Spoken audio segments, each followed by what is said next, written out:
Ya, selamat pagi teman-teman Pajakiners, dimanapun Bapak Ibu, teman-teman semuanya berada. Sebelumnya, Assalamualaikum warahmatullahi wabarakatuh. Nah, satu kado makan tuh. Alhamdulillah, puji syukur kita sama-sama aturkan kehadirat Allah Tuhan Yang Maha Kuasa. Eh, karena pada pagi hari ini kita semuanya, Bapak Ibu, teman-teman Pajakiners, masih diberikan nikmat berupa kesehatan dan juga nikmat umur. Semoga kita senantiasa menjadi hambanya yang bisa bersyukur, gitu ya.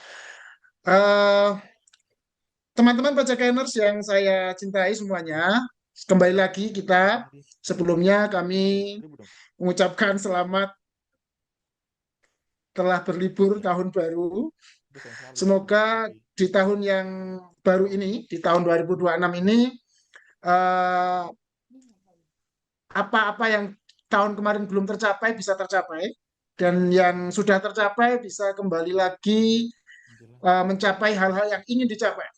Ikhlas dong, ya. Intinya eh, istilahnya ada resolusi-resolusi baru yang mau dicapai. Semoga kita doakan bersama-sama bisa tercapai dengan sebaik-baiknya nanti di tahun 2026 ini. Apapun itu, Boleh dong. ya. Tapi yang baik-baik saja ya, Boleh. Kita teman-teman. aja yang baik. Lagi kan itu.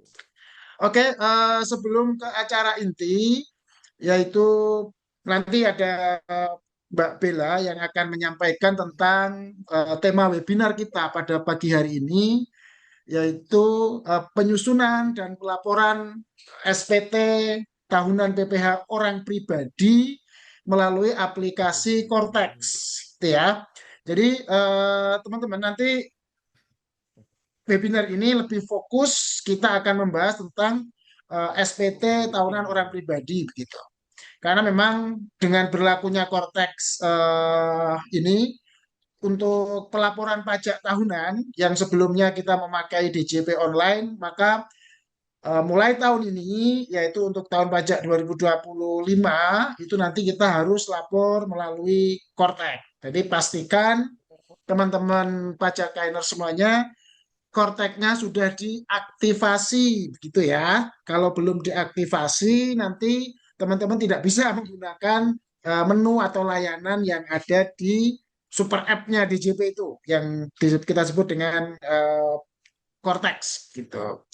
Eh, itu, teman-teman semuanya, beberapa hal yang menjadi inti perubahan, mungkin teman-teman yang setiap tahun lapor melalui DJP online nanti akan tahu lah. Jadi kira-kira poin-poin perubahannya apa saja, kemudian cara em, melakukan pembuatan atau menyusun SPT itu bagaimana, dan juga nanti bagaimana melaporkan kondisinya, misalnya saya karyawan, saya orang pribadi pengusaha, begitu ya. Eh, itu nanti yang akan kita coba bahas di webinar kita pada pagi hari ini yang nanti akan disampaikan oleh Mbak Bella. Sebelum ke sana, izinkan saya mewakili teman-teman Pajakin untuk menyampaikan company profil kami, Pajakin. Eh, Mudah-mudahan teman-teman tidak bosan ya yang sering ikut. Pasti. Yang belum ikut mudah-mudahan semakin tahu dan bisa memakai aplikasi Pajakin. Tinggal di-download saja. Eh, Nanti sudah ada di HP-nya teman-teman semuanya. Kalau teman-teman butuh apapun tentang pajak bisa ditanyakan melalui aplikasi itu. Tuh. Oke, kami eh, Pajakin, PT Solusi Anak Negeri, sama seperti perusahaan-perusahaan pada umumnya, sama seperti entitas pada umumnya, kami memiliki visi untuk menjadi mitra, ya, menjadi mitra yang terpercaya bagi wajib pajak di dalam melakukan kewajiban perpajakannya dan di dalam mendapatkan haknya, gitu. Karena di pajak ini tidak hanya kewajiban tapi ada juga eh, hak yang bisa didapatkan oleh wajib pajak. Kemudian juga menjadi mitra yang terpercaya bagi pemerintah, dalam hal ini otoritas perpajakan, di dalam menghimpun penerimaan negara, ya, yang melalui sistem administrasi yang efektif, efisien, tentunya berintegritas dan berkeadilan begitu. Karena kita mau eh, DJP kita mau lembaga otoritas pajak kita itu efektif, efisien, tentunya juga berintegritas dan berkeadilan gitu ya di dalam menjalankan Untuk Ibu tahu.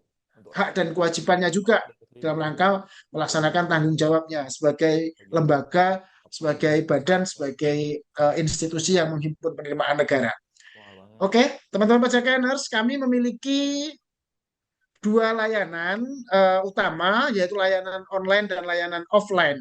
Gitu ya, layanan online kami Nggak ada. nanti Bapak Ibu, teman-teman pajakaners semuanya bisa didapatkan melalui aplikasi Pajakin.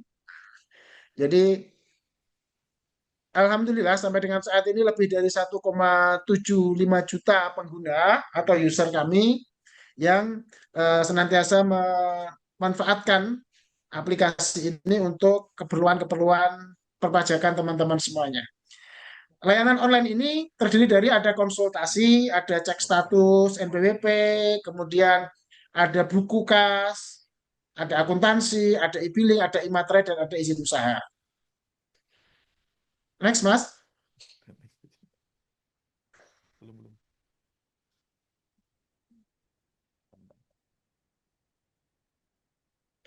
Datang nggak?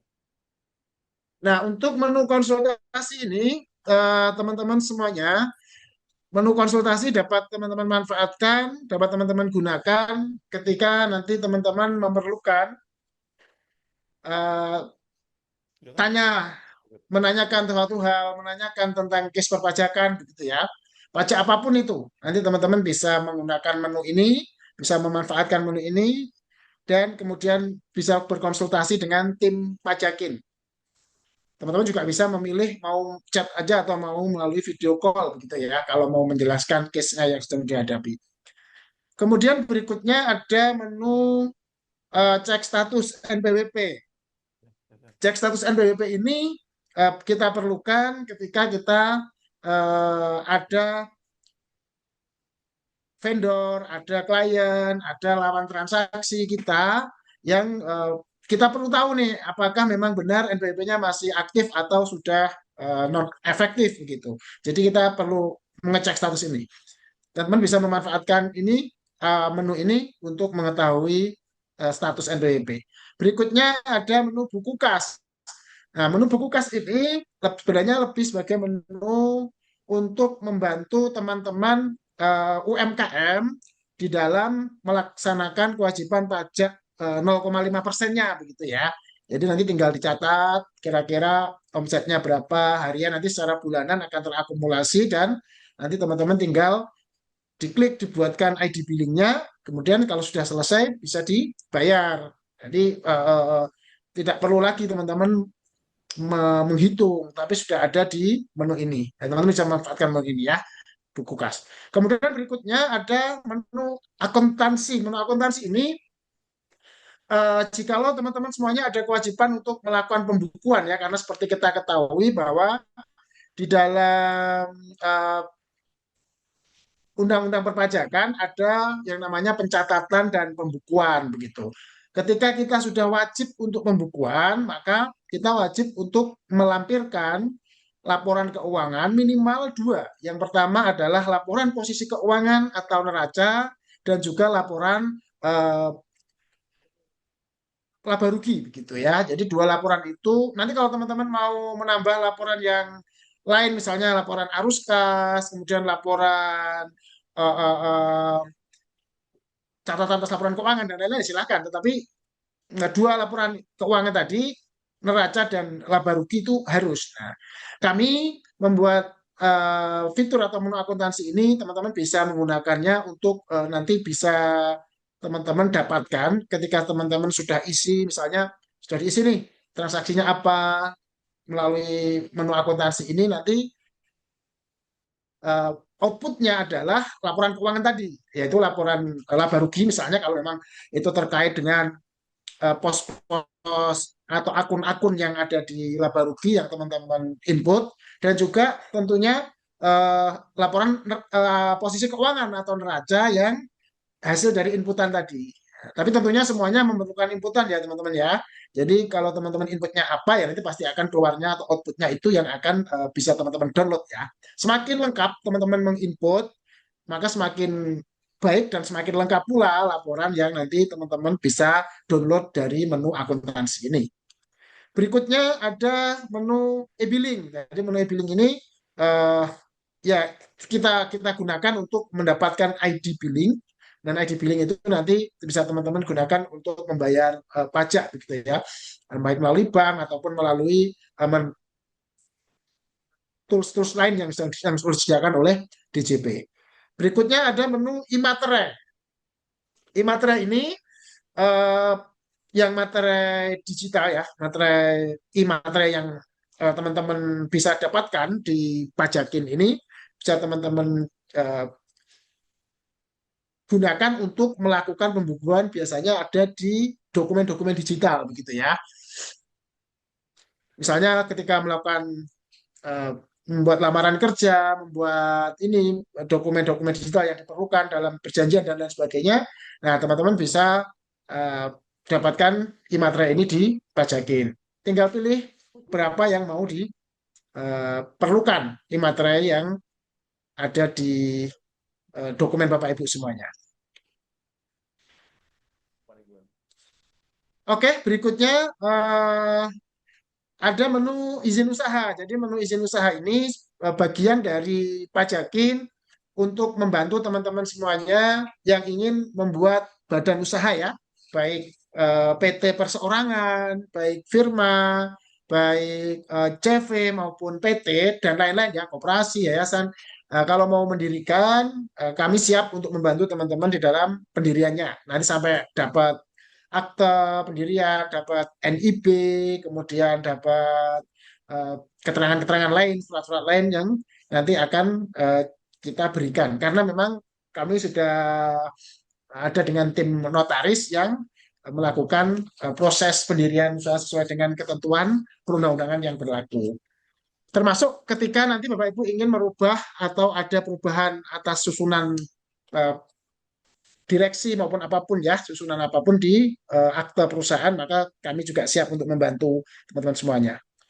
Oke, berikutnya adalah layanan-layanan yang bisa Bapak Ibu dapatkan di layanan offline kita. Layanan offline Pajakin itu ada terkait dengan dua hal. Yang pertama yaitu layanan yang perpajakan dan yang kedua adalah layanan akuntansi begitu.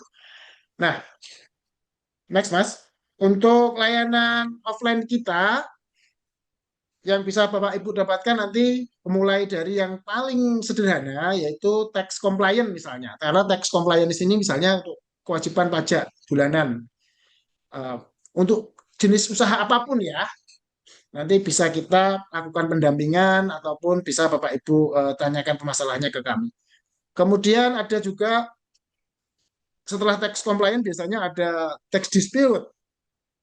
Tax dispute ini bisa nanti ada SP2DK maupun pemeriksaan ya dari kantor pajak. Itu nanti juga kami memberikan siap membantu Bapak Ibu teman-teman Backenders dalam melaksanakan ketentuan perpajakan tersebut. Termasuk kemudian nanti ketika ada proses berikutnya keberatan di kanwil pajak, banding ataupun gugatan di pengadilan pajak dan juga peninjauan kembali atau PK di Mahkamah Agung, insya Allah kami siap memberikan pendampingan dan asistensi kepada teman-teman semuanya. Nah, untuk layanan lain termasuk layanan accounting dan review atas laporan keuangan maupun laporan pajak, kami juga bisa memberikan. Intinya kami siap mendampingi Bapak Ibu dalam memberikan yang terbaik untuk performa laporan keuangan dan perpajakan perusahaan Bapak Ibu semuanya. Selanjutnya, eh, teman-teman pajakianer semuanya, terima kasih kami menyampaikan sudah setia bersama Pajakin. Paling enggak sudah selalu ikut kegiatan webinar kita. Mudah-mudahan kegiatan webinar kita ini bisa konsisten, bisa istiqomah kita jalankan dan tentunya bisa memberikan hal-hal baru, pengetahuan-pengetahuan baru, informasi baru tentang ketentuan perpajakan di Indonesia kita ini. Nah, saya berharap teman-teman yang mengikuti webinar kita setelah ikut webinar ini, teman-teman bisa melaporkan SPT-nya orang pribadi, terutama untuk dirinya sendiri ya. Nanti juga bisa membantu temannya atau membantu saudaranya yang belum bisa dalam melaporkan SPT tahunan di Cortex gitu. Karena memang tadi saya sampaikan di depan, tahun ini kita sudah wajib untuk melaporkan SPT tahunan kita melalui aplikasi Cortex. Jadi jangan lupa Cortex-nya diaktifasi terlebih dahulu. Kira-kira begitu ya. Terima kasih atas waktunya. Udah kan ini Sekali udah. lagi selamat mengikuti webinar. Semoga Bapak Ibu bisa mendapatkan yang baik dan mendapatkan pengalaman dan mendapatkan pengetahuan yang baru terkait dengan pelaporan SPT orang pribadi melalui Kortek. Bila taufiq wal hidayah, mohon maaf atas segala kekurangan dan kesalahan. Assalamualaikum warahmatullahi wabarakatuh. Saya kembalikan ke Mbak Bila. Silakan. Waalaikumsalam warahmatullahi wabarakatuh. Terima kasih banyak Mas Gofur atas sambutan dan semangatnya yang luar biasa untuk kita semua. Semoga teman-teman bisa semakin mengenal Pajakin lebih dalam dan pesan-pesan yang disampaikan bisa jadi motivasi buat kita semua untuk menjalani webinar hari ini dengan penuh semangat dan pastinya yang sangat antusias.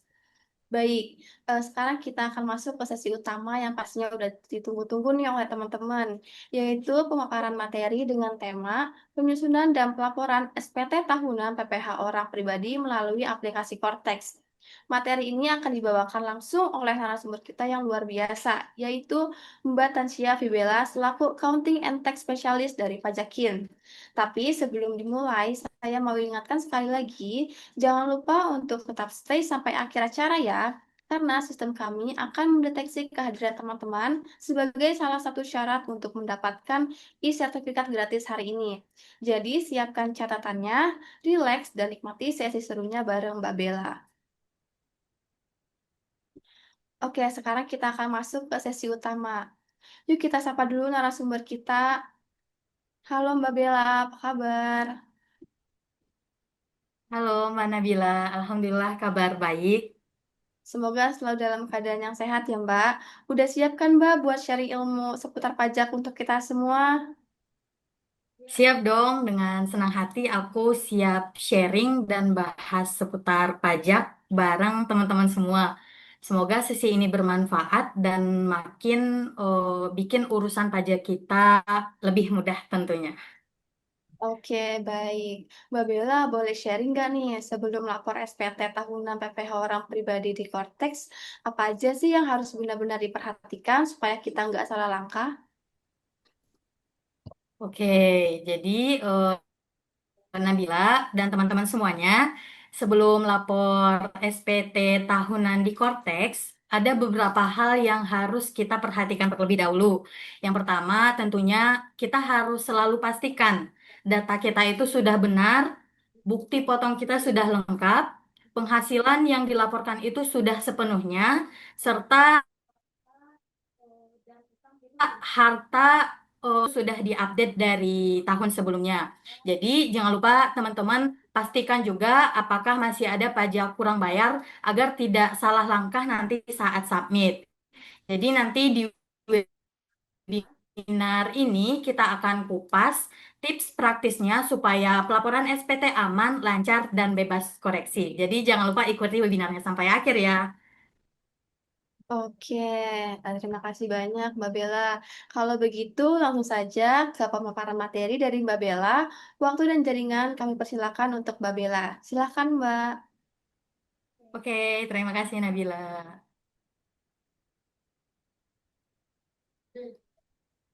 Baik, selamat pagi Bapak dan Ibu semuanya. Sebelumnya saya ucapkan terima kasih banyak atas waktunya sudah menyempatkan diri untuk hadir pada webinar kali ini.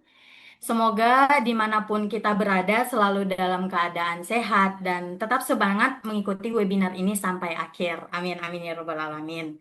Nah, Bapak Ibu semuanya, perkenalkan nama saya Tansia Fibela. Saya merupakan Accounting and Tax Specialist di Pajakin. Pada kesempatan kali ini, saya akan menyampaikan webinar dengan judul Penyusunan dan Pelaporan SPT Tahunan PPH Orang Pribadi melalui aplikasi Cortex. Nah, Bapak Ibu semuanya, melihat topik kali ini terkait dengan pelaporan SPT tahunan PPH orang pribadi. Saya sempat teringat dengan salah satu ungkapan dari seorang ahli yang menyebutkan bahwa there is nothing certain in this world except deaths and taxes. Di dunia ini tidak ada yang pasti kecuali kematian dan pajak. Semua orang yang hidup pasti akan mati, sedangkan pajak pasti akan dikenakan pada setiap orang karena keberadaannya telah diatur di dalam undang-undang. Seperti itu, Bapak Ibu. Nah, untuk terkait judul kita, penyusunan dan pelaporan SPT tahunan PPH orang pribadi melalui aplikasi Cortex. Yang menarik dari webinar kali ini adalah, sebagaimana kita ketahui, penggunaan aplikasi Cortex sendiri itu baru pertama kali untuk digunakan dalam melaporkan SPT tahunan PPHOP, di mana sebelumnya kita menggunakan DJP ya Bapak Ibu.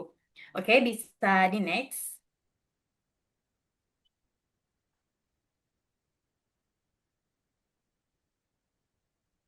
Nah, ini terkait dengan apa aja yang akan kita bahas hari ini. Yang pertama, SPT tahunan OP pegawai tetap. Nanti kita juga akan bahas bagaimana cara pelaporan dan perhitungan kalau suami istri digabung ataupun dipisah. Yang kedua, SPT tahunan OP pekerja bebas. Dan yang ketiga, SPT tahunan OP PBT atau omset kurang dari 4,8 M.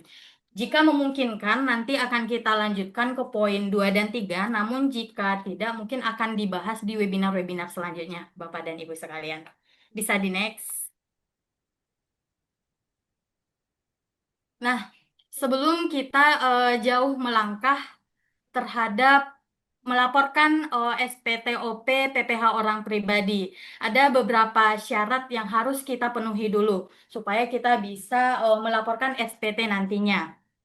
Yang pertama, tentunya sudah melakukan aktivasi Cortex. Mungkin di sini bisa dikomen kali ya siapa yang udah aktivasi dan siapa yang belum. Yang kedua, sudah mengajukan permohonan kode otorisasi.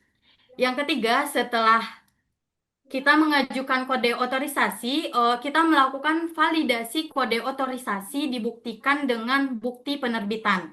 Kemudian kita sudah menerima bukti pemotongan pajak BPA 1 ataupun BPA 2. Jadi tanpa 4 syarat ini kita tidak bisa melaporkan SPT tahunan PPH OP, Bapak Ibu.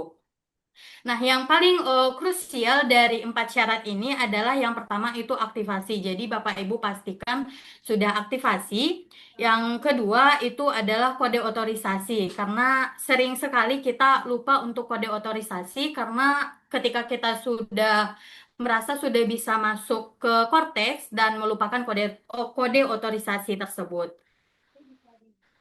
Oke, bisa di next.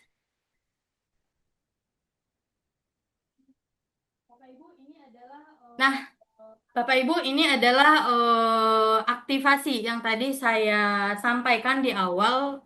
Poin yang pertama itu syaratnya adalah aktivasi. Pastikan Bapak Ibu aktivasi di web yang benar, karena memang sistem kita baru ya, Cortex baru pertama kali, jadi sangat banyak pihak-pihak yang ingin berbuat hal yang tidak baik. Jadi mengatasnamakan DJP lah dan menyebar situs palsu.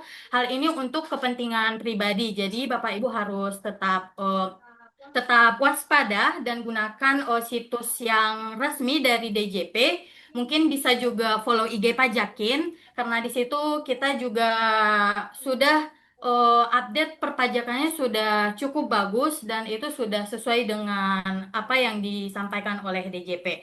Seperti itu Bapak Ibu. Bisa di next. Nah, terkait dengan tadi mungkin dari Bapak Ibu, kalau di sini sih rata-rata sudah semuanya aktivasi ya. Bagaimana cara aktivasi Cortex? Yang pertama Bapak Ibu login dulu melalui menu login, masukkan NIK atau NPWP sebanyak 16 digit pada nomor 1. Kemudian klik lupa kata sandi. Nanti ikuti petunjuknya dan lakukan. Oke, bisa di next.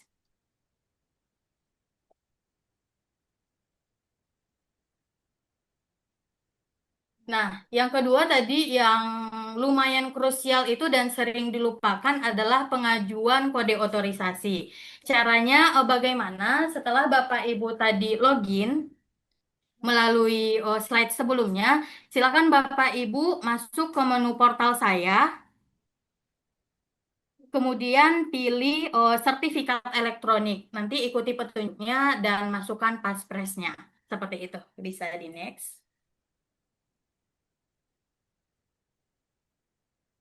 Nah, setelah Bapak Ibu berhasil untuk membuat sertifikat elektronik, nanti akan didapatkan penerbitan kode otorisasi DJP. Kira-kira bentuknya seperti ini. Memuat NPWP atau NIK dan nama. Jadi, kalau sudah berhasil login dan sudah mengajukan kode otorisasi, maka kita akan mendapatkan penerbitan kode otorisasi untuk nanti kita melaporkan SPT. Seperti itu. Bisa di next. Nah, tadi jika kita sudah berhasil aktivasi, juga sudah berhasil melakukan kode otorisasi, langkah selanjutnya yang harus kita lakukan adalah dengan cara mendownload bukti potong. Caranya seperti apa? Bapak Ibu masuk ke menu Cortex tadi, kemudian ke portal saya, pilih nomor 6, kemudian masuk ke dokumen saya. Bisa di next. Nah, dari dokumen saya maka akan tampil tampilan seperti ini. Jadi, teman-teman bisa di refresh pada lambang refresh pada poin nomor 8 dan akan menghasilkan dokumen yang seperti ini, dan jika ingin mendownload nanti silakan gulir ke kanan. Di situ akan terdapat fitur untuk mendownload BPA1 ataupun BPA2. Oke, bisa di next. Nah, ini adalah BPA1 dan BPA2 yang sudah berhasil kita download dari cara-cara yang tadi. Jadi tadi syaratnya ada 4. Yang pertama aktivasi, yang kedua pengajuan kode otorisasi, dan yang ketiga download bukti potong A1 ataupun A2. Jadi sudah paham ya Bapak Ibu terkait syarat apa saja yang harus dipersiapkan terlebih dahulu untuk lapor SPT tahunan PPHOP. Oke, bisa di next.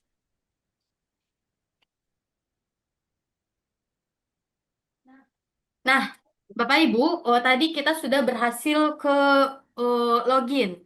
Kita sudah berhasil login, sudah aktivasi, dan sudah mendapatkan kode otorisasi.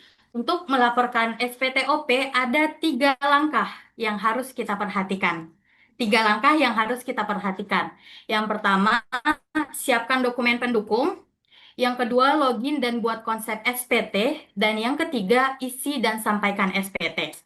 Nah, kita akan bahas satu persatu dari dokumen pendukung dulu. Jadi saat ingin melaporkan SPT, dokumen apa saja yang kita butuhkan?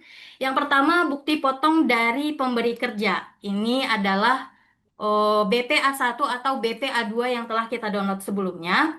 Yang kedua adalah daftar aset atau harta. Yang ketiga adalah daftar hutang. Dan yang keempat adalah daftar anggota keluarga atau tanggungan. Oke, jadi teman-teman silahkan siapkan 4 hal ini, bukti potong dari pemberi kerja, daftar aset, daftar utang, dan daftar anggota keluarga. Oke, bisa di next. Nah, setelah kita mempersiapkan 4 hal tadi, maka kita akan bersiap-siap melaporkan, yakni login dan buat konsep SPT. Untuk kali ini kita akan bahas pertama kali itu adalah SPT tahunan OP atau pegawai tetap. Oke, bisa di next. Nah, oke Bapak Ibu, kita langsung ke studi kasus supaya untuk memudahkan. Jadi pada kesempatan ini yang akan kita bahas adalah Tuan A, di mana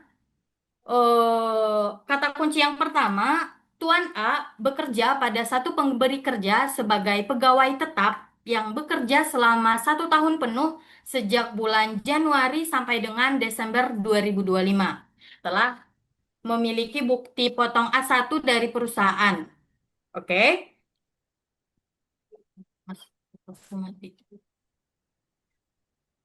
Yang kedua, penghasilan bruto yang diterima sebesar 533.500.000 dan dipotong PPh pasal 21 sebesar 87.375.000. Oke, itu yang kedua.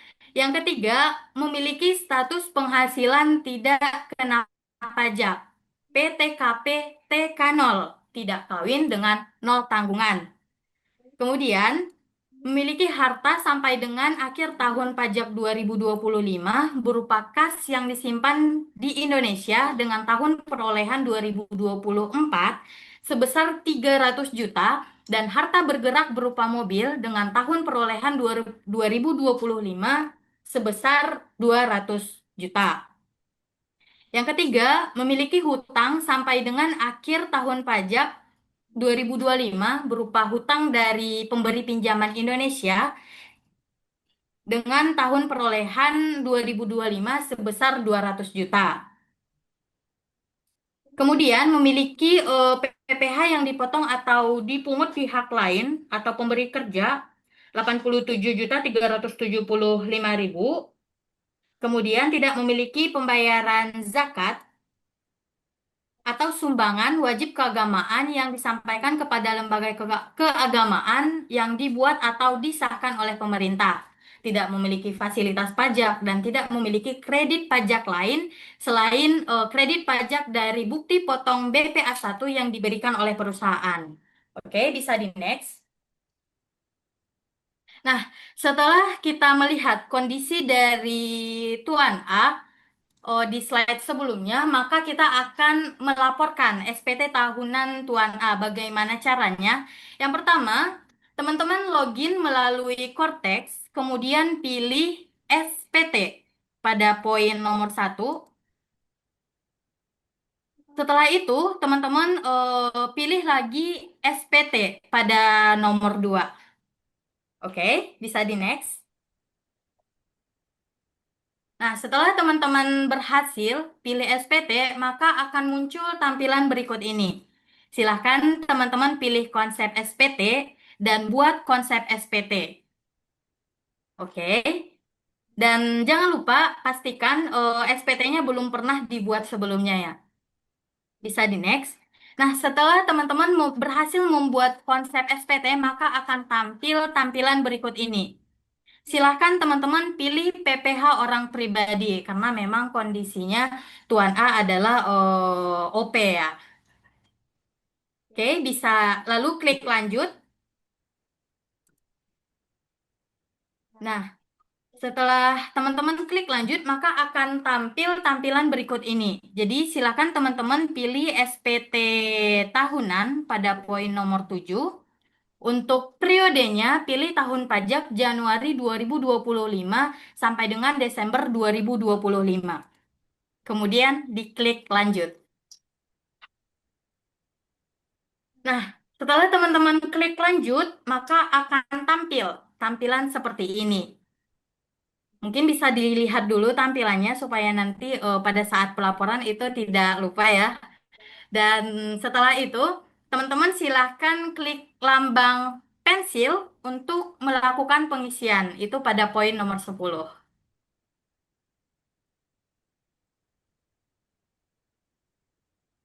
Nah, setelah teman-teman tadi mengklik eh, gambar pensil, maka akan tampil tampilan berikut ini, yaitu induk dan lampiran 1. Oke, bisa di next. Cara mengisinya seperti ini. Nah, untuk induk kita isi terlebih dahulu. untuk bagian dari sumber penghasilan, karena tadi posisinya Tuan A adalah OP dan sumber penghasilannya adalah dari pekerjaan, maka teman-teman silahkan pilih pekerjaan. Kemudian untuk metode pembukuan atau pencatatan, karena kita adalah OP, silahkan teman-teman pilih pencatatan. Dan silahkan posting SPT pada nomor 13. Oke, bisa di next. Nah, saat kita melakukan posting SPT, maka akan tampil tampilan berikut ini. Dan ini sudah otomatis, di mana ada NIK atau NPWP yang sudah otomatis, nama juga sudah otomatis, jenis ID juga sudah otomatis terisi, nomor ID juga, dan nomor telepon juga, email juga. Dan untuk status kewajiban perpajakan suami istri nanti jika sudah menikah ataupun tidak pisah harta atau memilih terpisah, maka akan tampil di sini. Tapi di sini karena kondisinya Tuan A tadi tidak menikah dan tidak ada tanggungan, maka dia kosong. Oke, bisa di next. Nah, selanjutnya teman-teman akan masuk ke dalam tampilan berikut ini, di mana kita harus baca satu-satu. Yang pertama itu, apakah Anda menerima penghasilan dalam negeri dari pekerjaan? Karena tadi kondisinya Tuan A itu menerima penghasilan dari pekerjaan, maka kita klik ya. Dan ini nanti akan diarahkan ke lampiran 1 bagian D. Kemudian pada poin nomor 14 di sini, apakah Anda menerima penghasilan dalam negeri atau usaha pekerjaan bebas? Karena posisinya Tuan A tadi hanya menerima pekerjaan dari satu pemberi kerja, maka kita pilih tidak. Tapi jika teman-teman nanti menerima pekerjaan dari pekerja bebas, silahkan diisi sesuai dengan kebutuhan masing-masing. Kemudian, apakah Anda menerima penghasilan dalam negeri lainnya? Posisinya tadi kita kembali ke kasus Tuan A tidak, maka kita pilih tidak. Dan apakah Anda menerima penghasilan luar negeri? Kita pilih juga tidak sesuai kasus Tuan A. Tapi ini balik lagi nanti ke teman-teman kasusnya seperti apa. Apakah punya penghasilan dari luar negeri atau punya penghasilan dari pekerjaan bebas, silahkan diisi. Seperti itu. Bisa di next.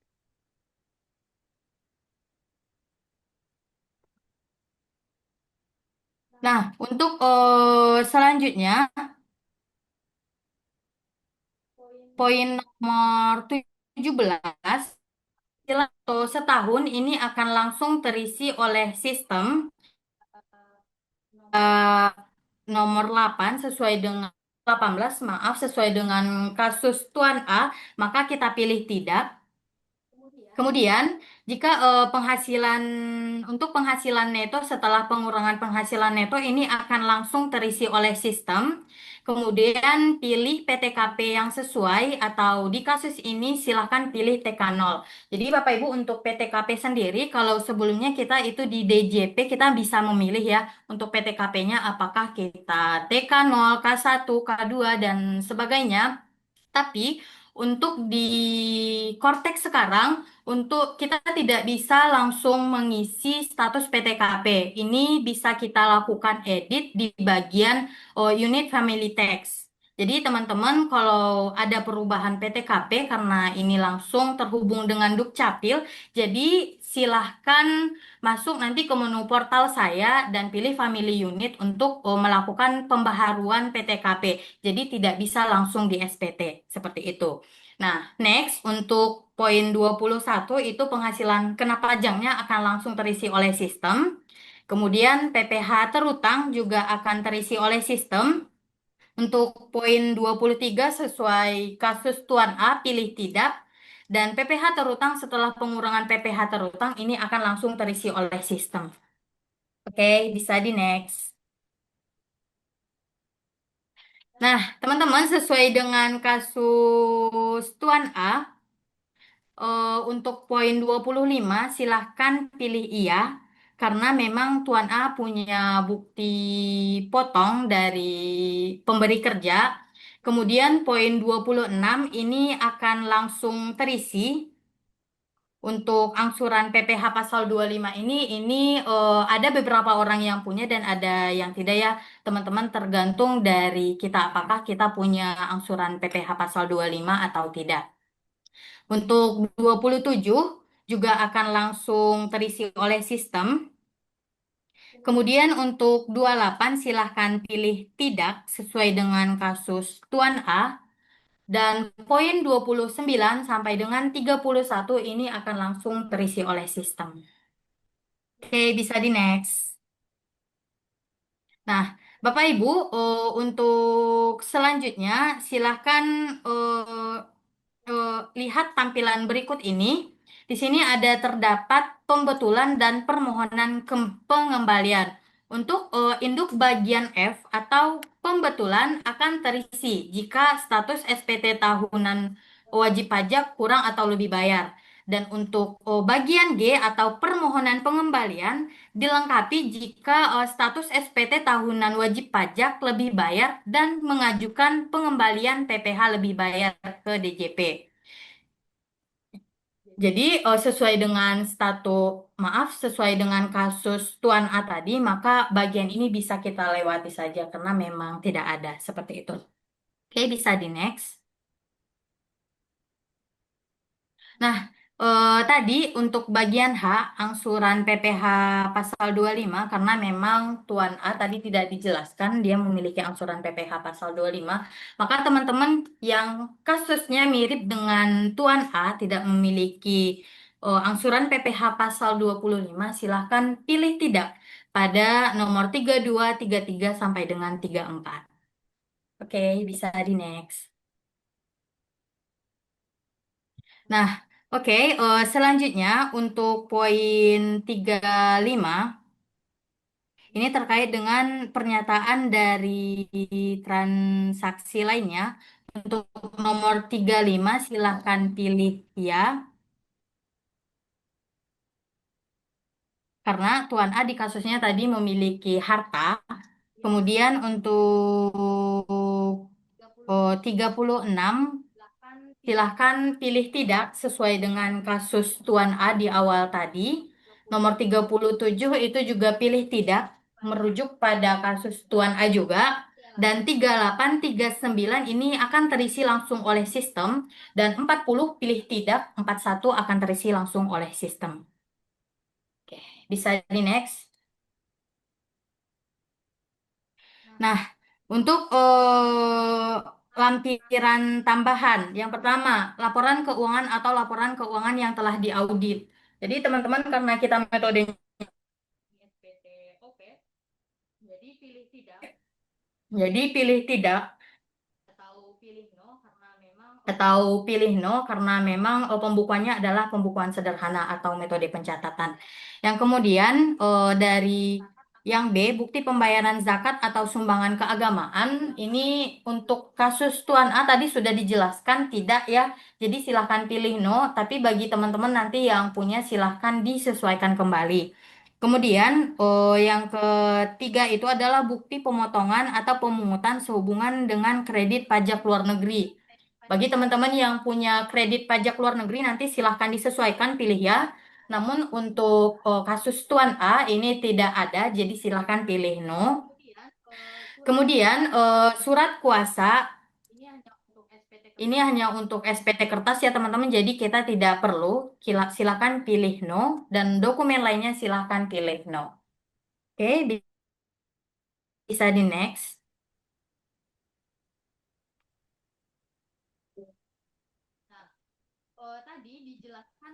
Nah, tadi dijelaskan di soal sebelumnya atau di harta pada akhir tahun. Jadi, teman-teman untuk menambahkan harta. Jadi, teman-teman lanjut dari proses sebelumnya akan tampil tampilan berikut ini, di mana teman-teman bisa pilih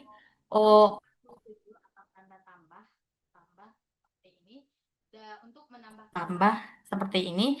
Dan untuk menambahkan harta pada akhir tahun, kemudian untuk mengubah isian pada harta sebelumnya.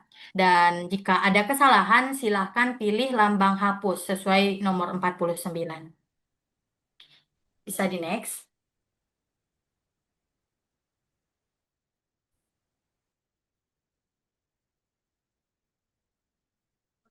Bisa di next. Nah, untuk mengisi harta. Nah, untuk mengisi harta, teman-teman di sini ada tulisan deskripsi. Di deskripsi tersebut sudah tercantum apakah hartanya berupa uang tunai, tabungan, giro, deposito, atau uang elektronik. Jadi nanti teman-teman silahkan sesuaikan dengan kebutuhan masing-masing. Dan untuk kode di atasnya ini teman-teman tidak perlu khawatir kodenya berapa karena itu sudah otomatis. Jadi ketika teman-teman memilih uang tunai, maka akan langsung langsung muncul kode di atasnya. Ataupun teman-teman ingin memilih tabungan, juga akan muncul kode 0102 secara otomatis. Nah, untuk bukti kepemilikan ini mungkin kalau tabungan itu bisa dimasukkan nomor rekening dan atas nama itu Tuan A sesuai studi kasus, nama banknya silahkan dilengkapi, lokasi hartanya 2000, lokasi hartanya ada di Indonesia sesuai kasus dan tahun perolehannya juga sesuai kasus pada tahun 2024 dengan nilai saldo juga dari kasus. Oke, bisa di next.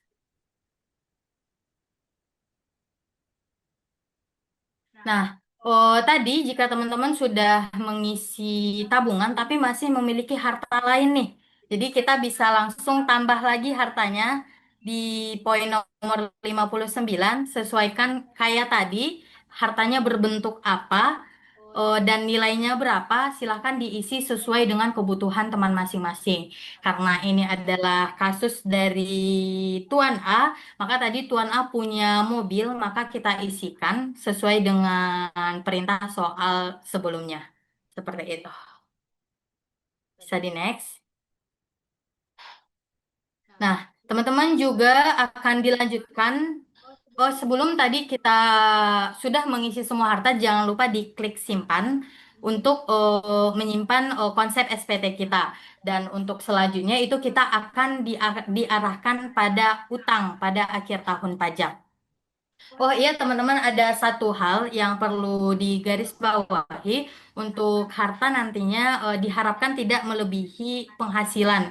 Jadi penambahan harta di tahun 2000 karena kita akan melaporkan SPT tahun 2025, penambahan hartanya tidak melebihi penghasilan kita di tahun 2025. Seperti itu.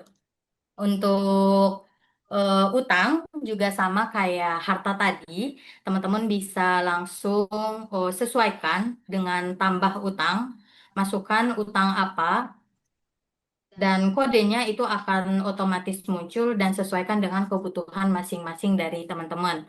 Karena ini adalah kasus untuk Tuan A, maka tampilannya seperti ini. Dan jangan lupa juga diklik simpan sama seperti harta tadi. Nah, teman-teman, setelah kita tadi ke bagian harta, utang, dan yang ketiga adalah daftar anggota keluarga. Nah, untuk daftar anggota keluarga wajib diisi untuk melaporkan anggota keluarga yang menjadi tanggungan wajib pajak dan diperhitungkan dalam perhitungan PTKP. Daftar anggota keluarga akan terisi otomatis berdasarkan data unit pajak keluarga. Nah, seperti yang saya jelaskan sebelumnya, teman-teman, untuk PTKP atau data anggota keluarga ini udah terotomatisasi dari Dukcapil. Jadi bagi teman-teman nanti yang merasa, oh PTKP-nya tidak sesuai nih, harusnya saya TK0, harusnya saya K1, tetapi kok jadi K2, seperti itu. Jadi teman-teman nanti silahkan tambahkan untuk di family unit melalui portal saya dan klik family unit dan tambahkan anggota keluarga yang masuk ke dalam PTKP. Seperti itu, teman-teman. Nah, untuk kasus Tuan A, karena memang Tuan A PTKP-nya TK0 sehingga bagian ini kosong. Oke, bisa di next.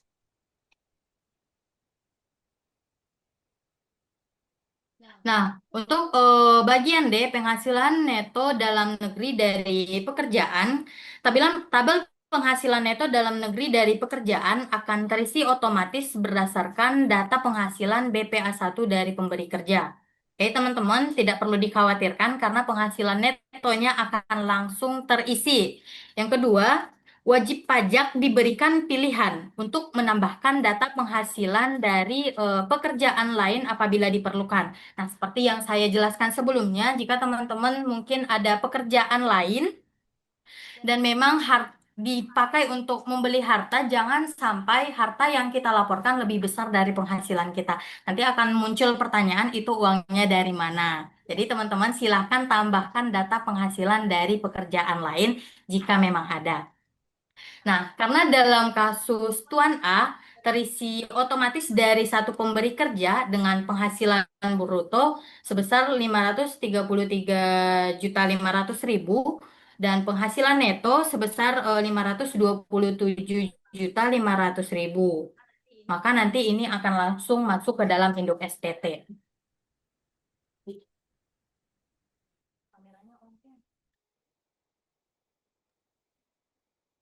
Oke, bisa di next. Nah, selanjutnya adalah daftar bukti potong atau bukti pemotongan atau pemungutan PPh. Jadi teman-teman, tabel daftar bukti pemotongan atau pemungutan PPh ini akan terisi otomatis berdasarkan data pajak yang dipotong BPA1 dan pemberi kerja. Namun, apabila teman-teman memiliki bukti potong lain, yang ini nanti akan berfungsi sebagai pengurang atau kredit pajak, silahkan ditambahkan. Karena kasus Tuan A hanya satu pemberi kerja, tentunya juga bukti potongnya hanya dari satu, yaitu sebesar 87.375.000. Oke, kita bisa next. Nah, teman-teman, setelah kita tadi mengisi induk SPT dilanjutkan dengan lampiran, maka akan tampil tampilan berikut ini. Jadi kita pastikan nilai pada bagian C9 PPh terutang setelah pengurangan PPh terutang sama dengan D10A. Apakah terdapat PPh yang telah dipotong atau dipungut oleh pihak lain?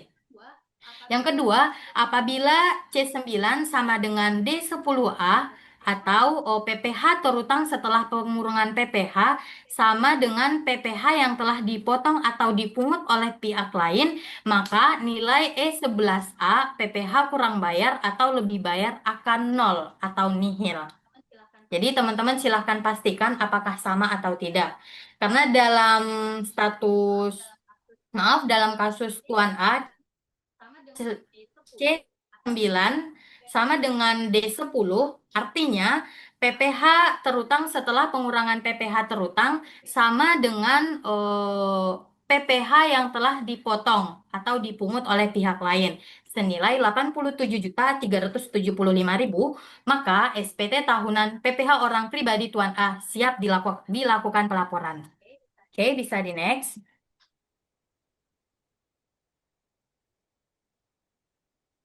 Nah, teman-teman, setelah tadi kita melakukan cross-check atau pengecekan di mana hasilnya sudah sama dengan perhitungan kita, apakah nanti itu nihil, lebih bayar, atau kurang bayar, maka akan tampil tampilan berikut ini. Teman-teman, silahkan centang pernyataan kebenaran pengisian data. Kemudian teman-teman simpan konsep dan pilih bayar dan lapor. Karena kita akan otomatis membayar jika memang ada PPh terutang dan langsung dilaporkan. Oke, bisa di next.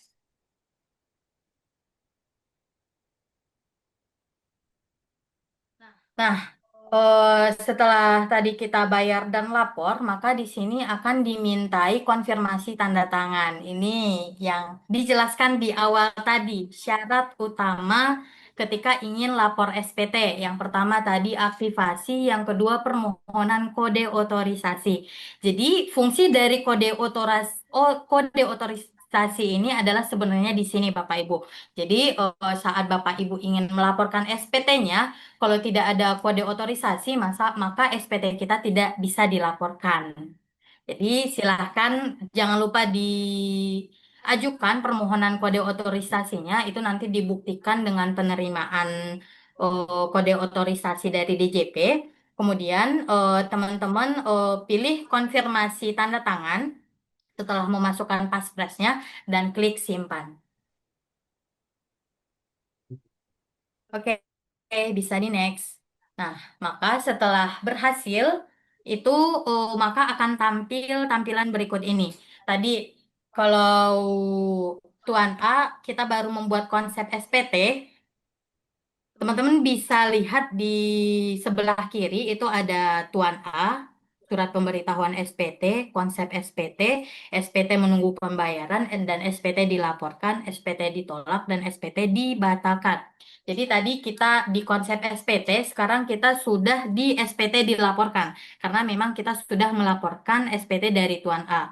Tapi kalau kasusnya kurang bayar seperti apa, nanti SPT akan ke bawah itu ke bagian SPT menunggu pembayaran. Karena Tuan A ini kasusnya nihil, maka SPT sudah bisa langsung dilaporkan, jadi tidak perlu adanya pembayaran. Nah, ini adalah menu-menu teman-teman jika ingin melihat kembali SPT yang dilaporkan. Dan ada juga itu menu download untuk mendownload BPE dan yang merah itu untuk melakukan cetak halaman induk SPT yang telah dilaporkan. Oke, bisa di next. Nah, ini adalah tampilan dari BPE dari Tuan A yang sudah di-download. Nanti teman-teman setelah melaporkan SPT akan mendapatkan yang seperti ini juga. Oke, bisa di next. Oke, teman-teman, tadi kita sudah bahas terkait dengan aktivasi Cortex, kode otorisasi, dan bahkan sampai pelaporan dari contoh studi kasus dari Tuan A. Yang ramai saat ini itu adalah SPT tahunan OP suami istri mau digabung atau dipisah. Jadi, teman-teman memilih digabung atau dipisah, dan mana yang lebih menguntungkan dari sisi perpajakan akan kita bahas. Oke, bisa di next. Nah, teman-teman, ketika teman-teman memang sudah berumah tangga atau sudah suami istri, namun ada dari kita yang memilih untuk NPWP terpisah. Ada dari kita yang memilih untuk NPWP terpisah mungkin karena beberapa hal yang menjadi alasan dari diri kita masing-masing. NPWP dipisah ini maksudnya suami dan istri masing-masing memiliki NPWP sendiri dan menjalankan perpajakan secara terpisah. Jadi suami istri punya NPWP sendiri dan menjalankan kewajiban perpajakan secara terpisah. Kemudian NPWP suami istri dipisah biasanya terjadi karena dua hal. Yang pertama, suami istri memiliki NPWP masing-masing karena ada perjanjian pisah harta. Yang kedua, istri memilih terpisah atau MT. Oke, kondisinya ada dua tadi. Yang pertama karena memang ada perjanjian pisah harta, dan yang kedua istri memilih terpisah atau MT. Jadi teman-teman, ketika terjadi dua hal tadi, yaitu pisah harta ataupun memilih terpisah, konsekuensinya adalah meskipun kewajiban perpajakannya nanti dilakukan secara terpisah, perhitungan pajaknya langsung dipisah. Sesuai dengan ketentuan perpajakan, penghasilan suami dan istri digabung terlebih dahulu untuk menghitung pajak terutang secara keseluruhan. Setelah pajak terutang atas penghasilan gabungan diperoleh, barulah nanti pajak tersebut dibagi secara proporsional antara suami istri dengan porsi penghasilan masing-masing. Karena NPWP dipisah, maka suami istri wajib melaporkan SPT tahunan masing-masing, tidak boleh hanya satu saja. Jadi, teman-teman, baik suami ataupun istri harus melaporkan SPT tahunan masing-masing. Tidak boleh satu saja. Kemudian, setelah mengisi SPT dari masing-masing, suami istri juga harus melampirkan PHMT dalam SPT tahunan. Lampiran ini berfungsi untuk menunjukkan perhitungan pajak gabungan dan pembagian pajak terutang secara proporsional. Jadi, penting untuk dipahami bahwa memisahkan NPWP bukan berarti pajak menjadi lebih sederhana. Justru ada proses perhitungan tambahan dan kewajiban pelaporan yang harus dipenuhi kedua belah pihak. Seperti itu. Bisa di next.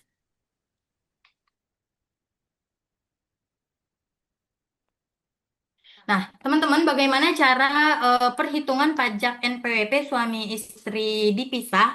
Yang pertama, hitung penghasilan suami istri digabung, nanti akan menghasilkan PKP gabungan, kemudian akan menghasilkan lagi pajak terutang, kemudian akan diproporsi. Di mana di sini penghasilan istri tidak dianggap final dan harus dihitung ulang.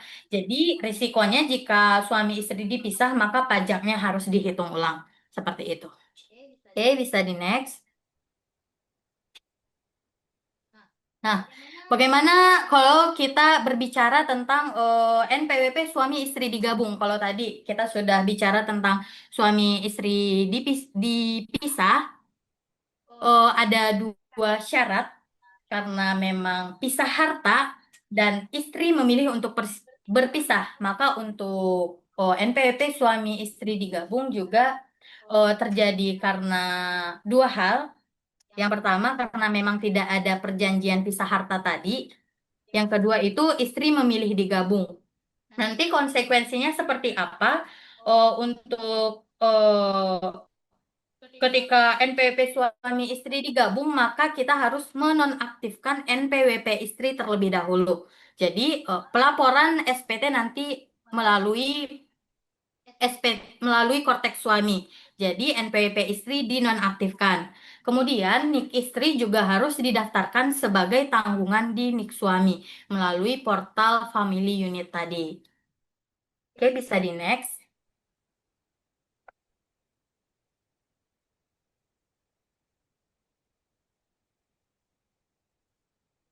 Nah, teman-teman, jika ada nih teman-teman yang memilih untuk mungkin setelah webinar ini memilih untuk menggabungkan penghasilan eh, untuk memilih NPWP-nya digabung antara suami istri, apa yang harus kita lakukan ketika kita memilih NPWP digabung antara suami dan istri? Yang pertama, istri harus mengajukan permohonan penetapan wajib pajak nonaktif. Oke, istri harus mengajukan permohonan penetapan wajib pajak nonaktif. Jadi, istilah katanya NPWP istri harus dinonaktifkan. Kemudian, NIK istri harus masuk ke Family Tax Unit di akun Korteks suami. NIK istri harus masuk ke Family Tax Unit di akun Korteks suami. Caranya bagaimana? Yang pertama akan kita bahas terkait dengan mengajukan permohonan penetapan wajib pajak non-aktif aktif bagi istri. Silakan teman-teman login ke akun Korteks istri, kemudian pilih menu portal saya, menu perubahan status dan penetapan NPWP nonaktif. Dan di situ alasannya nanti akan muncul. Teman-teman bisa tambahkan alasannya ingin gabung dengan NPWP suami atau sudah menikah, itu dikembalikan ke teman masing-masing. Nanti di sini juga akan melampirkan kakak dan akta nikah. Oke, bisa di next. Jadi teman-teman tadi ketika ingin mengajukan penonaktifan NPWP istri, jadi silahkan ikuti langkah tadi dan jangan lupa siapkan dokumen pendukung berupa kakak dan surat nikah seperti itu. Oke teman-teman sudah berhasil nih, udah NPWP-nya sudah dinonaktifkan dan istri juga sudah berhasil masuk ke tanggungan suami. Lalu bagaimana kalau suatu ketika istri butuh akun Korteks? Kan NPWP-nya sudah dinonaktifkan. Jadi teman-teman, kira-kira bagaimana? Di Cortex itu ada namanya register only. Jadi istri bisa mendaftarkan akun Cortex tanpa mengaktifkan NIK sebagai NPWP. Jadi NIK istri tidak diaktifasi sebagai NPWP, namun istri masih bisa memiliki akses ke akun Cortex. Mungkin hal ini bisa terjadi kalau istri menjadi pengurus di suatu perusahaan yang mengharuskan istri butuh akun Cortex, tapi juga ingin penghasilannya digabung dengan suami. Jadi mungkin bisa melakukan memanfaatkan fasilitas register only. Dan yang kedua mungkin juga istri melakukan pengajuan validasi SSP atau pengalihan tanah dan bangunan. Seperti itu. Bisa di next.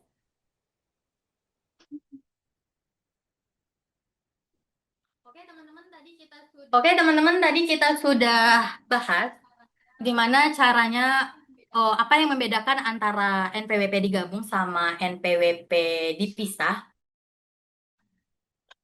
Sekarang kita akan masuk ke simulasi perhitungan. Dari sisi perpajakan mana yang lebih menguntungkan? Apakah digabung atau dipisah? Apakah kita melaporkan SPT sendiri-sendiri atau kita laporkan melalui SPT suami? Berikut adalah ilustrasi perhitungannya teman-teman. Di sini ada contoh kasus yaitu Tuan Adi dan Nyonya Ari merupakan suami istri yang memperoleh penghasilan dari satu pemberi kerja, di mana Tuan Adi dan Nyonya Ari memiliki satu orang anak yang masih menjadi tanggungan, dan data bukti pemotongan BPA 1 Januari sampai Desember adalah ditampilkan pada berikut ini, di mana Tuan Adi menerima penghasilan sebesar 240 juta dan kredit PPh pasal 21-nya itu sebesar 20.550.000, sedangkan Nyonya Ari memperoleh penghasilan sebesar 144 juta dan kredit PPh pasal 21-nya itu sebesar 7.500. Oke, bisa di next.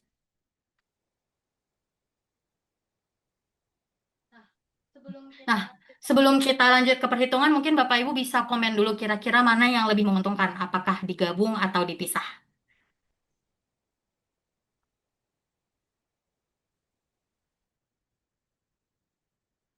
Oke, ada yang bilang digabung, ada yang bilang dipisah.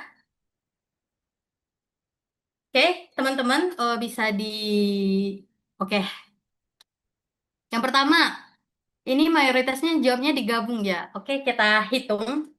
Yang pertama itu sesuai dengan penjelasan pasal 8 ayat 1 Undang-Undang PPH, apabila suami istri menjalankan kewajiban perpajakannya bersama-sama, NPWP digabung, penghasilan istri dari satu pemberi kerja dianggap sebagai penghasilan bersifat final. Jadi, kalau digabung, maka penghasilan istri dianggap sebagai penghasilan yang bersifat final. Dari kasus tadi, berarti penghasilan istri atau Nyonya Ari ini sebesar 144 juta itu dianggap sebagai penghasilan yang bersifat final. Artinya juga PPh pasal 21 yang telah dipotong itu juga tidak bisa dikreditkan. Oke, bisa di next.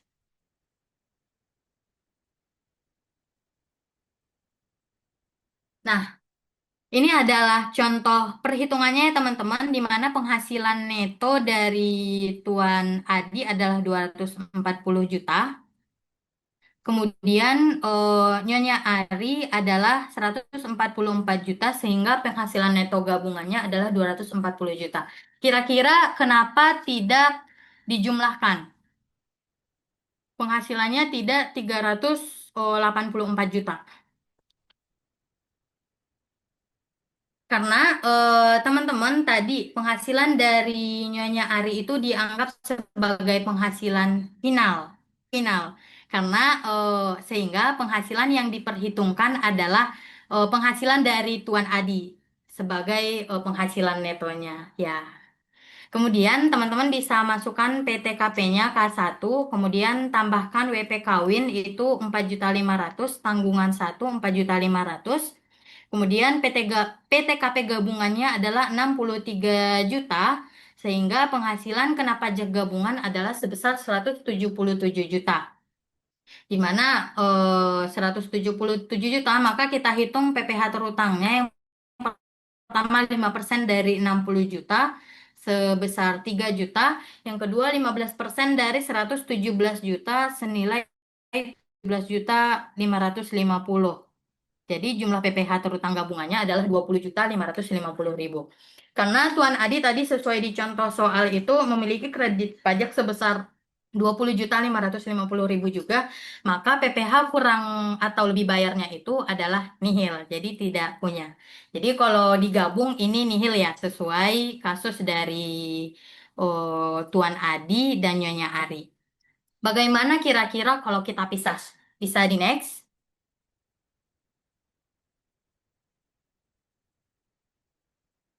Nah, teman-teman, meskipun kewajiban dilakukan terpisah, pisah harta atau memilih terpisah, perhitungan pajak terutang dilakukan dengan menggabungkan penghasilan suami istri atas penghasilan gabungan tersebut. PPh terutang di SPT suami atau istri dihitung secara proporsional, yang membedakan adalah terdapat tambahan PTKP sebesar 54 juta untuk penghasilan istri. Berbeda dengan perhitungan untuk kondisi NPWP digabung. Jika NPWP dipisah, penghasilan neto dari istri tetap dihitung sebagai penghasilan neto yang menjadi objek pajak.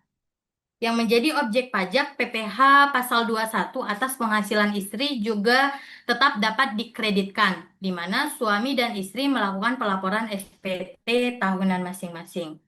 Bisa di next.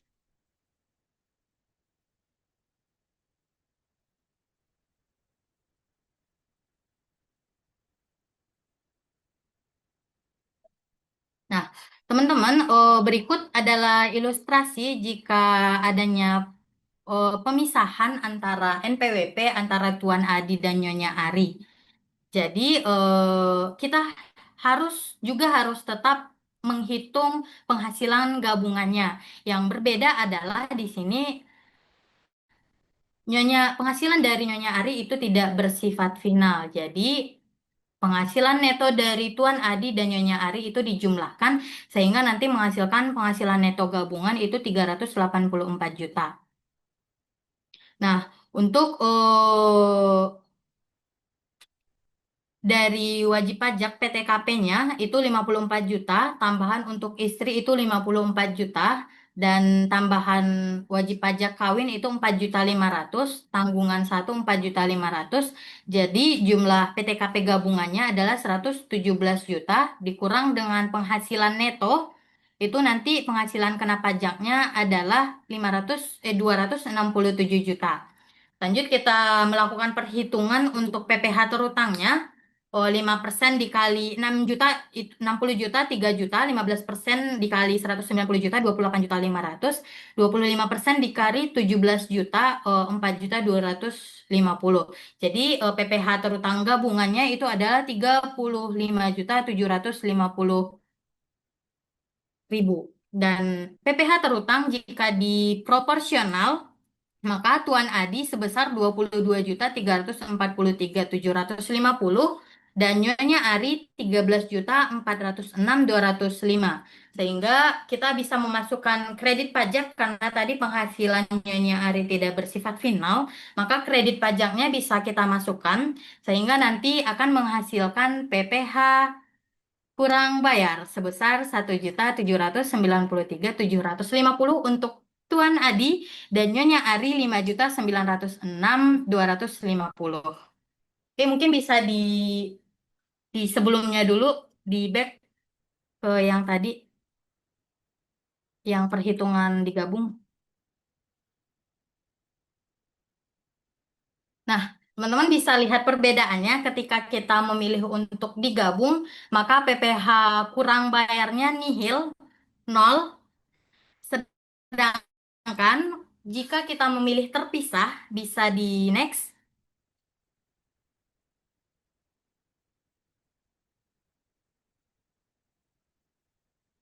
Oh, di sebelumnya itu PPh kurang bayarnya untuk Tuan Adi itu 1, next. itu 1,7 dan untuk Nyonya Ari 5,9.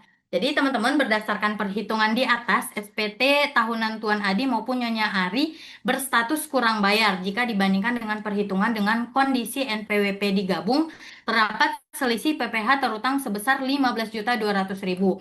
Tuan Adi membayar kekurangan pajak sebesar 1.793.750, sementara Nyonya Ari membayar kekurangan pajak sebesar 5.906.250.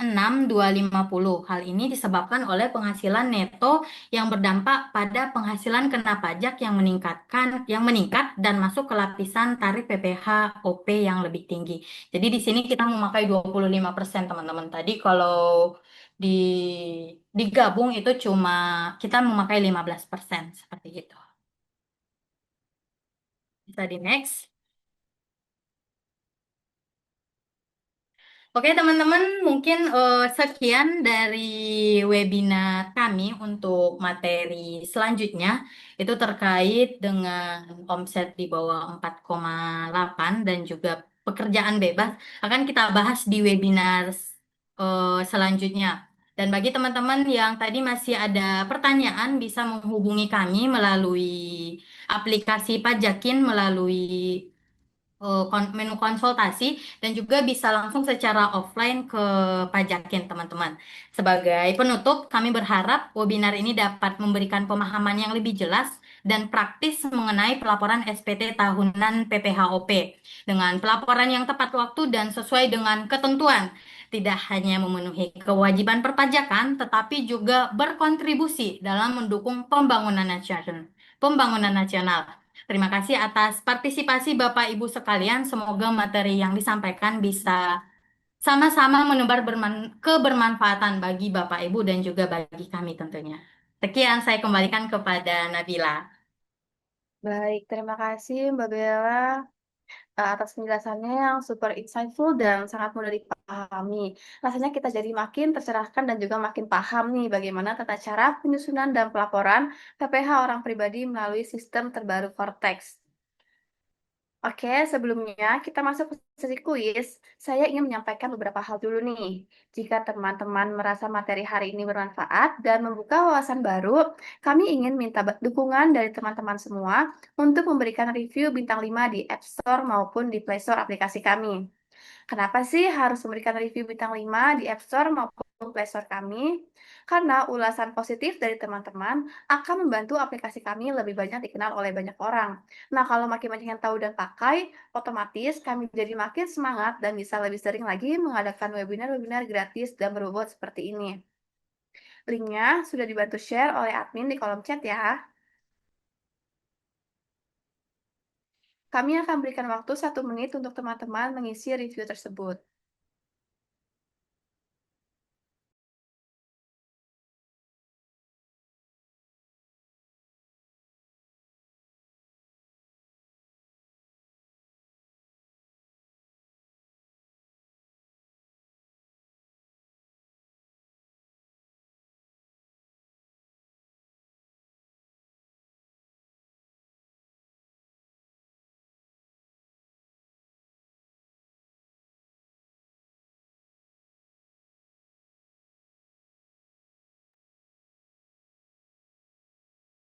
Terima kasih banyak atas dukungan dan partisipasinya yang sangat berarti bagi kami.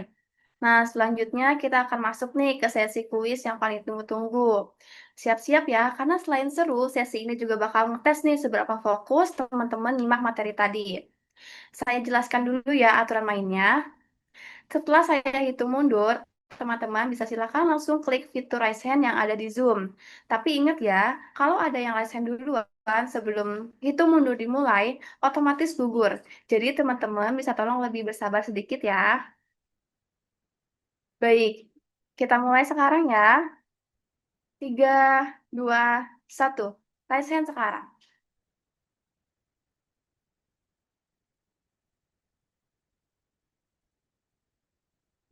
Baik, udah banyak nih ya yang raise hand.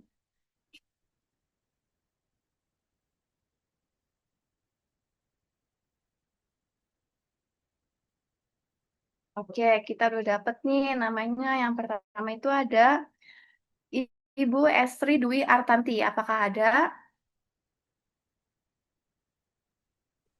Ya, ada Mbak.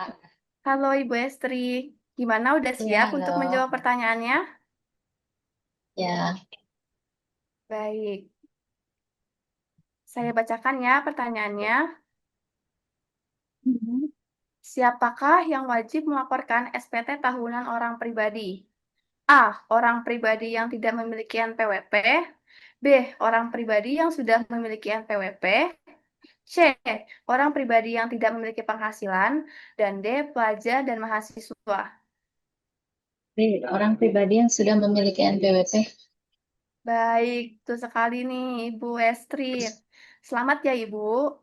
Untuk klaim hadiahnya, Ibu bisa follow Instagram @pajakin, lalu hubungi kami melalui DM Instagram @pajakin, dan juga jangan lupa untuk membuat instastory mengenai kegiatan webinar hari ini dan tag akun Pajakin agar hadiahnya bisa diklaim. Terima kasih Ibu, selamat. Apa ada ya, Mas? Akan bersama. Lalu untuk kuis yang kedua, kita masih sama aturannya seperti tadi. Saya akan hitung mundur, lalu teman-teman boleh raise hand. Saya hitung mundur ya. Baik, 3, 2, 1. Raise hand sekarang.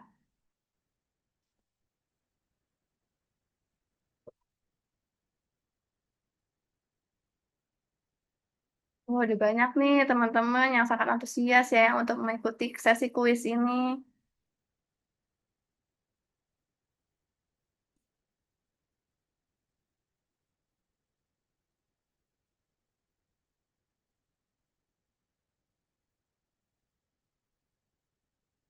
Oke, kita udah dapat nih peserta yang tercepat dengan nama Maria Dewi Santi Nurani SST. Halo Ibu Maria. Halo, Assalamualaikum. Waalaikumsalam Ibu, apakah sudah siap untuk menjawab pertanyaannya? Insya Allah. Baik, saya bacakan ya Ibu.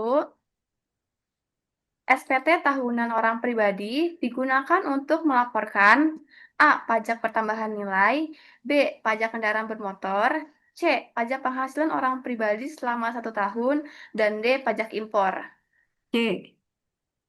Iya, baik, benar sekali Ibu. Jawabannya adalah C. Pajak penghasilan orang pribadi selama 1 tahun. Selamat ya Ibu. Untuk Terima klaim, kasih. iya sama-sama Ibu. Untuk klaim hadiahnya, Ibu bisa follow Instagram Pajakin. Lalu hubungi kami melalui DM Instagram @pajakin, dan juga jangan lupa untuk membuat Instastory mengenai kegiatan webinar hari ini dengan tag akun Pajakin. Terima kasih, Bu. Oke, selanjutnya ke sesi kuis yang terakhir. Masih sama seperti sebelumnya. Saya akan hitung dulu baru teman-teman akan raise hand. Saya mulai ya.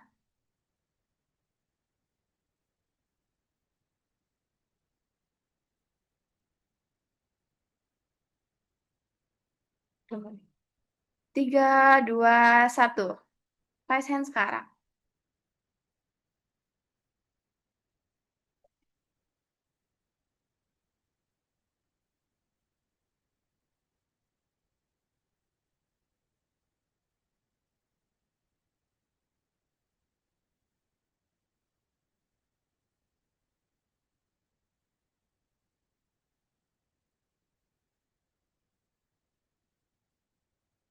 Oke, sudah ada nih atas nama Heavy Agustin. Apakah ada?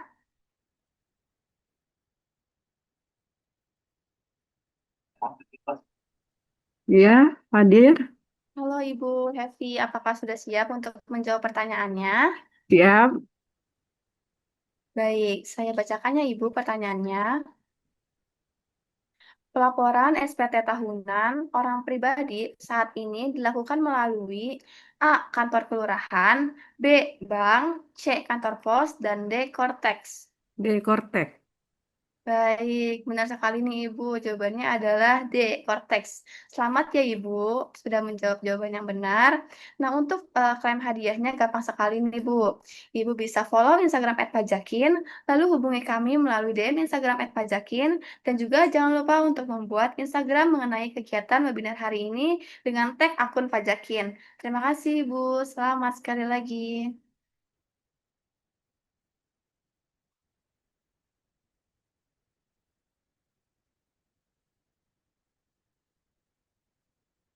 Oke, teman-teman semua, akhirnya kita sudah selesai nih di akhir sesi kuis pajakin. Terima kasih buat teman-teman semuanya yang sudah semangat banget ikut menjawab pertanyaan tadi. Dan juga saya ingin mengucapkan sekali lagi kepada Ibu Estri Dwi Artanti, Ibu Maria Dewi Santi Nurani, dan Ibu Hevi Agustin yang berhasil jadi pemenang kuis pajakin kali ini. Untuk para pemenang, jangan lupa ya, silakan hubungi kami lewat DM Instagram Pajakin, serta follow akun Pajakin dan buat Instastory tentang keseruan webinar hari ini. Dan juga jangan lupa untuk tag Pajakin biar hadiahnya bisa langsung diklaim. Oke, sekarang kita akan masuk nih ke sesi yang gak kalah seru, yaitu sesi tanya jawab. Terima kasih teman-teman yang sudah aktif mengirimkan pertanyaan lewat link yang sudah kami sediakan tadi.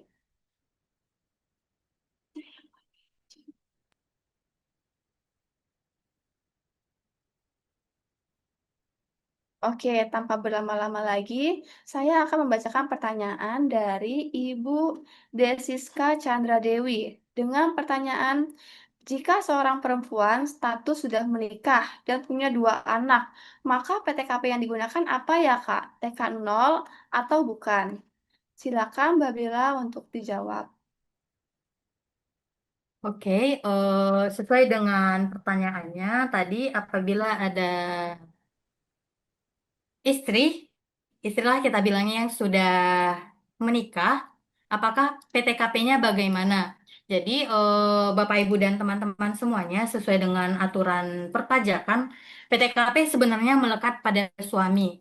Jadi, ketika suami dari ibu bekerja di suatu perusahaan, maka dia akan langsung mendapat fasilitas itu PTKP. Kawin misalnya tadi dengan 2 tanggungan berarti K2 ya.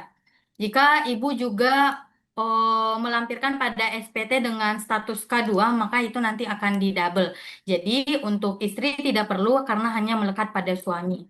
Seperti itu. Baik, terima kasih Mbak Bella atas jawabannya. Selanjutnya Oke. akan saya bacakan lagi pertanyaan oleh Ibu Ana, yang dimana pertanyaannya adalah ada 2 nih Mbak Bella. Yang pertama ada apabila suami memiliki NPWP sedangkan istri tidak memiliki NPWP, apakah atas penghasilan istri dimasukkan ke penghasilan suami? Lalu yang kedua, itu apakah istri bisa memiliki NPWP tanpa suami membuat NPWP? Suami yang masuk FTU istri, apakah bisa Mbak Bella? Silakan Mbak Bella untuk dijawab. Oke, pertanyaan yang pertama tadi, jika suami memiliki NPWP dan istri tidak memiliki NPWP, maka penghasilan istri wajib digabung dengan penghasilan suami dan dilaporkan dalam SPT tahunan suami. Kemudian, jika istri memiliki NPWP sendiri, meskipun suami tidak memiliki NPWP, dengan status istri sebagai wajib pajak utama atau FTU, sehingga penghasilan istri nanti itu dilaporkan sendiri dan tidak digabung dengan penghasilan suami. Seperti itu, Bapak Ibu. Oke, baik. Terima kasih Mbak Bella. Ada satu lagi pertanyaan nih Mbak Bella dari Ibu Diana Oktaviani. Jika bukti potong tidak ada dalam menu dokumen saya dan didapat secara manual dari pengelola gaji di kantor, apakah bisa Mbak Bella? Oke, pertanyaannya bagus. Apabila tadi kan saya mencontohkan download bukti potong di menu dokumen saya ya. Namun kalau tidak ada tapi dapat secara manual itu tidak apa-apa. Sepanjang itu bukti potongnya resmi dan disahkan. Seperti itu. Jadi boleh memakai bukti potong manual dan dimasukkan ke dalam kredit pajak walaupun itu tidak ada di Kortex kita. Tetapi memang bukti potong itu benar-benar ada dan sudah disahkan. Seperti itu, Mbak Nabila. Oke, terima kasih banyak nih ya Mbak Bella atas jawabannya yang super jelas dan mudah banget dipahami. Semoga bisa menjawab rasa penasaran teman-teman semua nih. Oke, nggak kerasa banget ya waktu udah berlalu, waktu kita sudah hampir habis, tapi tenang saja, buat pertanyaan yang belum sempat dijawab hari ini, akan kami bahas di Instagram @pajakin. Jadi pastikan teman-teman sudah follow nih, biar nggak ketinggalan update dan pembahasan serunya. Nah, kalau teman-teman masih punya pertanyaan yang lebih detail nih, atau ingin diskusi lebih lanjut, kita sangat terbuka loh. Silakan langsung konsultasi melalui aplikasi, melalui website Pajakin. Atau juga tim kami siap bantu dan jawab pertanyaan teman-teman dengan senang hati. Oke, sebelum kita tutup acara hari ini, aku mau ajak teman-teman nih buat stay connect bareng Pajakin ya, supaya nggak ketinggalan info dan update seru seputar dunia perpajakan. Yuk follow semua platform kita. Yang pertama di sini ada Instagramnya Pajakin. Kamu bisa dapetin Ya, di sini kamu bisa dapetin info dan update peraturan pajak terbaru. Lalu selanjutnya, kalau kamu mau lihat sisi tim seru kita di balik layar, langsung aja ke live @pajakin. Dijamin seru loh, teman-teman. Dan juga yang untuk buat yang suka konten singkat tapi informatif, mampir juga ke TikTok kita @pajakin. Ada video edukatif dan hiburan ringan seputar pajak.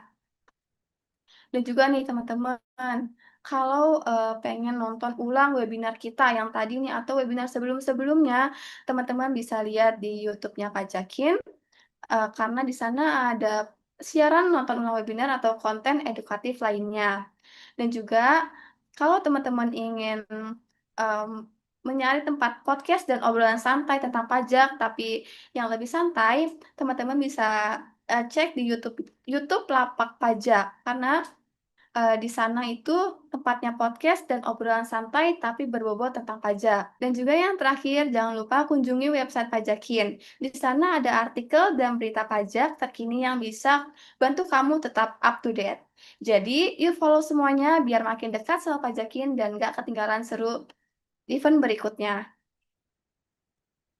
Oke, nggak kerasa banget ya kita udah sampai di ujung acara hari ini. Terima kasih sebesar-besarnya untuk seluruh peserta yang sudah meluangkan waktu dan tetap stay sampai akhir webinar. Dan tentunya terima kasih juga kepada Mas Gofur dan Mbak Bella atas ilmu, semangat, dan inspirasinya yang keren banget nih hari ini. Saya Nabila selaku Master of Ceremony yang memandu webinar hari ini. Mohon maaf kalau selama membawakan webinar ada kata-kata atau sikap yang kurang berkenan. Semoga webinar hari ini bermanfaat dan menambah insight baru nih buat teman-teman semua. Sebelum kita benar-benar pamit, yuk tulis dulu di kolom chat gimana kesan teman-teman setelah ikut webinar pajakin hari ini. Atau boleh juga nih kasih emoji jempolnya atau love-nya buat narasumber kita hari ini dan tim pajakin. Oke, terima kasih banyak teman-teman atas partisipasinya. Sampai jumpa di webinar selanjutnya. Wassalamualaikum warahmatullahi wabarakatuh. Selamat siang dan sampai bertemu lagi di acara selanjutnya.